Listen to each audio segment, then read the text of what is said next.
നിൽക്കവിടെ. ഇന്നലെ എൻ്റെ കല്യാണം കഴിഞ്ഞാണ്. ഞാൻ എൻ്റെ പഴയ കുതിരാളി ഒന്നും ഇവിടെ നടക്കൂല. രാവിലെയാണ് ഇറങ്ങുക, വൈകുന്നേരത്തെ എത്ര മണിക്കാടെ കയറി വരല്ലേ?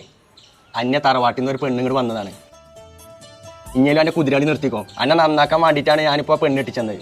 അറിയാണൊക്കെ അതൊക്കെ നാട്ടുകാർ പറയുന്നല്ലേ വാപ്പ. നിങ്ങൾ ഈ പീടിയായാലും അവിടെ ഇവിടെയും പോയിരുന്നിട്ട് കേട്ടതൊക്കെ പാടെ ശരിയാണെന്ന് ഇരിക്കണം. നാട്ടുകാർ പറയണമെന്നല്ല, എൻ്റെ കാര്യങ്ങളൊക്കെ ഞാൻ അറിയുന്നുണ്ട്. ഇന്നലെ എങ്ങനെയാടാ കയറി വന്ന് വെറുതെ എന്നെ കൊണ്ട് പറയിപ്പിച്ചാൽ നിൽക്കണ്ട. എവിടെ ഓള്? ഞാൻ ഇവിടെ ഉണ്ട് വാപ്പാ. ഞാൻ ഇവിടെ വന്നിട്ട് എന്നല്ല, ഞാൻ പണ്ടേ മുതൽ 5 വക്കത്ത് നിസ്കരിച്ചിരുന്ന ഒരു പെണ്ണാണ്. ഞാൻ ഓരോ വക്തിയിലും പഠിച്ചവനോട് തേടലുണ്ട്, എനിക്ക് സ്വാലിഹായ ഭർത്താവിനെ കിട്ടണേ, സ്വാലിഹായ ഭർത്താവിനെ കിട്ടണേന്ന്. കിട്ടിയതാ പൂജാരിനല്ലേ?